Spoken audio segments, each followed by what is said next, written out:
Hello and welcome to a new YouTube video. My name is Lucas, and today I'll officially say it that Gorpcore is back. I don't really know if it ever left, but it's definitely going to be more prevalent as we head into the fall-winter season. It starts to get cooler, especially if you live in a cooler, wetter climate. So like I said, this video is going to be all about Gorpcore. First, I'll give a little bit of a background of what it is, how you can kind of get this aesthetic. Second, I'll talk about some brands, some popular brands, some lesser popular brands, some brands that have caught my eye lately in the past couple months. And then I'll talk about some pros, some cons, and then at the end I'll just put together a few of my go-to outfits, kind of show you how I do it, how I put them together. But before we get started, if you are new around here, don't forget to subscribe, hit that thumbs up, notification bell, you know the deal. But let's just jump right into it. So where the term Gorpcore originates from, basically gorp, which stands for good old raisins and peanuts in the hiker community. Really just a snack that a lot of hikers tend to use. It's kind of like a stereotypical hiking snack. Trail mix, if you want to call it that. And then of course the core at the end, which you can put at the end of almost anything.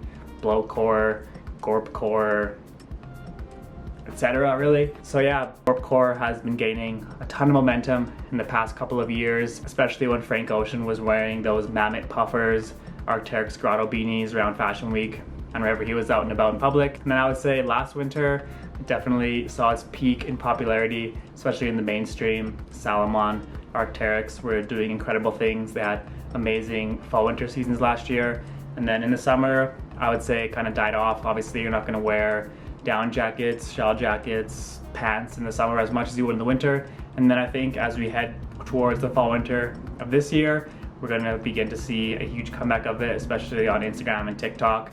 I think it's going to come back huge, even bigger than it was last year, especially if you live in a more cool, wet climate, such as I do. It snows a ton, it rains a ton, it gets very cold in the winter. So a little bit of background of Gorpcore, what it is, where the name originates from. So I'll talk about how you can kind of get this Gorpcore aesthetic, the Gorpcore look. It's a lot of technical gear, practical gear, a lot of layering, really using the pieces how they're supposed to be used. If you got a down jacket, throw on a shell jacket over top, or a vest and a shell jacket, a vest and a down jacket. Hiking kind of pants with cargo pants, cargo pockets, even parachute pants. I would kind of loop them in to the Gorpcore aesthetic.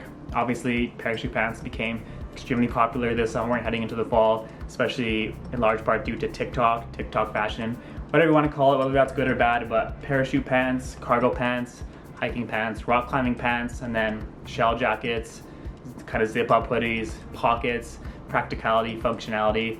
And then again, trail running shoes, hiking boots such as Salomon's, obviously, ROA, DMA, like I'll talk about in the next segment. So basically that's how I would get that aesthetic, that's how I do it, that's what I wear. And at the end of the video, I'll kind of put together a few outfits and show you guys how I do it. So now I'll just talk about some brands that are popular, less popular, brands that I really enjoy.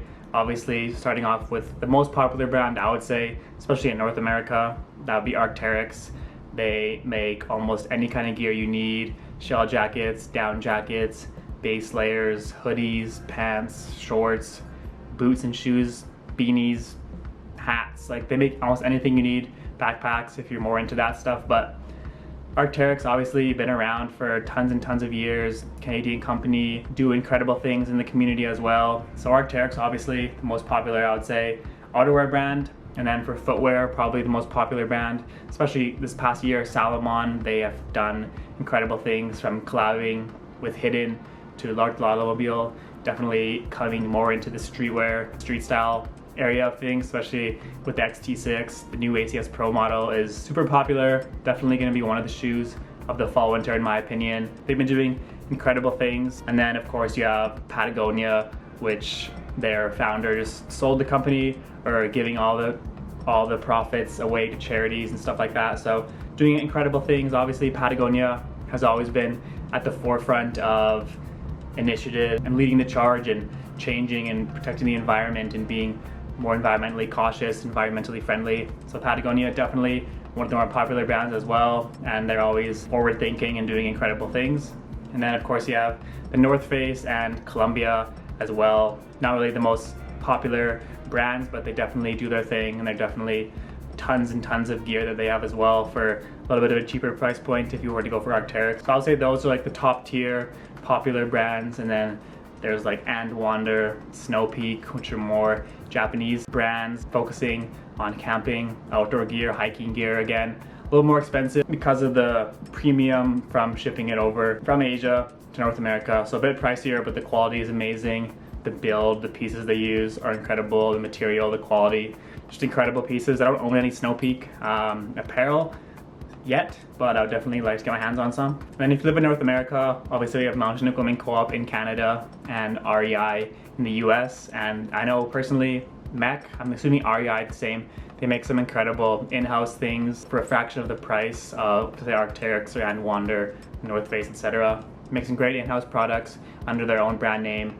The quality is great. Obviously, they know what they're looking for when it comes to warmth, waterproof, water resistance, all that stuff. So if you have a city with one of those stores and you want to go check out their in-house line, I would definitely recommend doing that. And then a couple more brands that I've just become familiar with recently would be Goldwyn. I think their Fall Winter 22 collection looks incredible, looks amazing. It's very clean, functional, practical, as most Gorpcore things are going to be. And then there's Comfy Outdoor Garment, which again, more Japanese inspired pieces, quite expensive, but the quality looks amazing. The craftsmanship looks incredible. I've never seen a piece in hand or held anything, but from looking at it, it looks amazing. And then another brand, I believe it's called Kayl, C-A-Y-L. Again, Japanese, hiking, running, outdoor inspired. Looks incredible. And I have yet to see any of those in hand as well, but I can't wait to check those out. And then on the footwear side of things, Morel, they definitely make some amazing hiking gear and casual shoes. Now the Moab Speed, Gore-Tex I've talked about in a previous video. They would make great trail running shoes, hiking shoes, just casual shoes to wear around in the winter. They are Gore-Tex, they're gonna be waterproof, all that good stuff. And then Reese Cooper as well makes some really nice hiking boots. Of course, ROA, DMA makes great outdoor hiking inspired boots. A little more heavier price point, but they do have the vibrant outsole made in Italy. So the quality and the craftsmanship is definitely gonna be there with those. And then another footwear brand, which if you're not really in the hiking, rock climbing community, you might not be too familiar with them. That is La Sportiva. Makes some great trail running, hiking shoes. I think they're very good looking. It's a little bit different alternative to Salomon. And I've only seen quite a few people wearing them out casually in the streets. I saw someone wearing them in New York last week when I was there, which is pretty cool to see because, again, you don't really see many people wearing those. If you're in like a mountainside town like Canmore, Banff, where I live, then of course you're gonna see people that live that lifestyle, they hike, they do all that stuff. They're gonna be more inclined to wear something like a La Sportiva shoe or a boot just casually, but definitely in the street fashion scene, I don't really see La Sportiva being worn too much. So if you want to get something a little bit more different, La Sportiva makes some great shoes. So now a few pros of the Gorpcore look. Personally, living in Calgary, it's obviously cold in the winter, it's snowy, it's miserable sometimes. So with lots of this gear, it's very, very warm, it's very practical, it's very functional. If you get a down jacket with like 650 plus fill, it's gonna keep you very, very warm. You get Gore-Tex, it's gonna keep you dry. It's gonna keep the wind out. Obviously beanies, balaclavas became very popular last winter as well. And they're just perfect if you live, even like in New York. I know the winters can be pretty bad there, so it's very functional. It keeps you dry, it keeps you warm, especially if you live in a cooler climate. Like you really can't go wrong. There's no really excuse to not kind of have something along those lines in your wardrobe to keep you warm, keep you dry, especially if you're walking around or if you can't drive everywhere, you don't want to be out there freezing and wearing just like a hoodie or something. And similar to what I was talking about with a lot of brands, there's lots of alternatives to, you don't have to really go out and spend $600 on an Arc'teryx jacket. You can go get the MEC line, you can get the REI stuff. Columbia even makes some really good pieces. You can get more vintage ones on eBay, thrift stores. They're always kind of turning over those things, shell jackets, down jackets. There's lots of alternatives if you just go and look for it. You don't need to get the Arc'teryx, you don't need to get the North Face, the Salomon shoes, even Morel. Morel can be pricey, but definitely not in the realm of Salomon. So if you do a little bit of looking, a little bit of digging, you can definitely get this aesthetic for a fraction of the price. Buy used, eBay, Grailed, Depop, support the smaller brands, the more independent brands. Even Patagonia, the fleeces, obviously the Cinchillas and the Retrox fleeces resell for a ton lately, but you can definitely find them cheaper on eBay if you just track them down, Facebook Marketplace, whatever. There's definitely lots of ways to achieve this aesthetic for a fraction of the price. So that's personally one of the things that I really like. You can really get this look super easily by thrifting, like I said.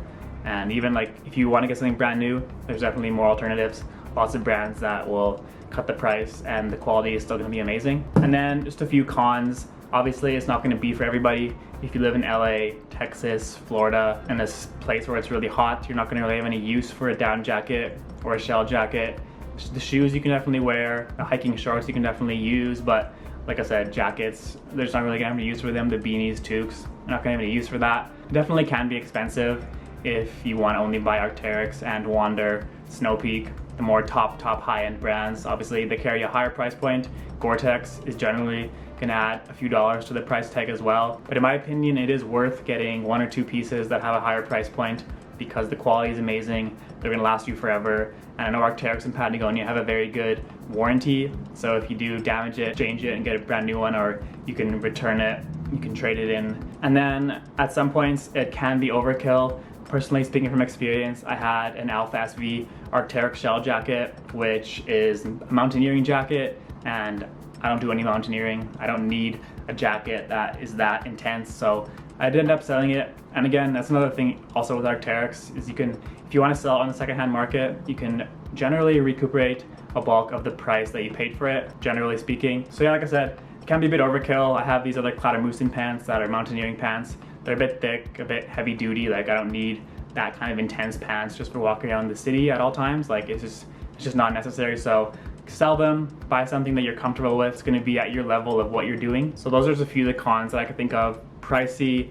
might not be for everybody, and definitely know what you're getting and what the purpose of it is, because like I said, it can be overkill, unnecessary for what you're going to use it for. So now I'll just show you guys a few outfits that I'll just quickly put together if I want to get this look, especially in the winter if it's getting cooler like it is now. So first outfit will be with my Arc'teryx Pulse cargo pants. Talk about these a lot. My favorite pants probably in my closet. And then the jacket will be my Arc'teryx Beta AR, my current shell jacket, not insulated, Gore-Tex Pro, so keeps me very dry. And then shoes are going to be the Salomon XT Quest 2, one of my favorite Salomon models, definitely different than the regular XT6s. So that's the fit. And another thing I will say about these pieces is they're so versatile. Just black pants, you can throw on a black jacket, a hoodie, any kind of other jacket, really a down jacket, and it'll always look great in my opinion. The shoes go with these pants extremely well. So this is my first Gorpcore go-to uniform outfit kind of thing. Next pair of pants are the Dime hiking pants. Personally, I wouldn't classify them as hiking pants because they're very lightweight, they're very thin, they would rip extremely easily, but I do wear them when I go climbing because they are light, they're wide, they're baggy. And then the jacket is going to be my And Wander hoodie, very similar to Arc'teryx Gamma MX. So just the black hoodie. It's not Gore-Tex, but it's very water resistant, pretty much waterproof. It's very warm, it's breathable, so I love this hoodie a lot. And then for shoes, I'm just gonna go back with the XT Quest 2s. You could put any Salomons on, ACS Pros, XT6s, but I'm just gonna show these and show you guys really how versatile a lot of these pieces are. So that is a second go-to Gorpcore uniform fit of mine. The shoes look very good with the wider pants as well as the cinched one. And again, versatile green pants. You can wear black jacket, white jacket, almost any color jacket. And then I like to have the black hoodie, black jacket because like I said, it goes with anything, kind of hides. If they get dirty, it definitely hides it, but there's my second go-to outfit. It's pretty much my overview of Gorpcore. In my opinion, is going to be very popular again this winter. We're going to be seeing it a lot, especially on Instagram. I think the celebrities and the high fashion influencers are definitely going to bring it back out, especially as it gets cooler, like I said a million times. But thank you guys so much for watching. I really do appreciate it, and I'll catch you on the next one.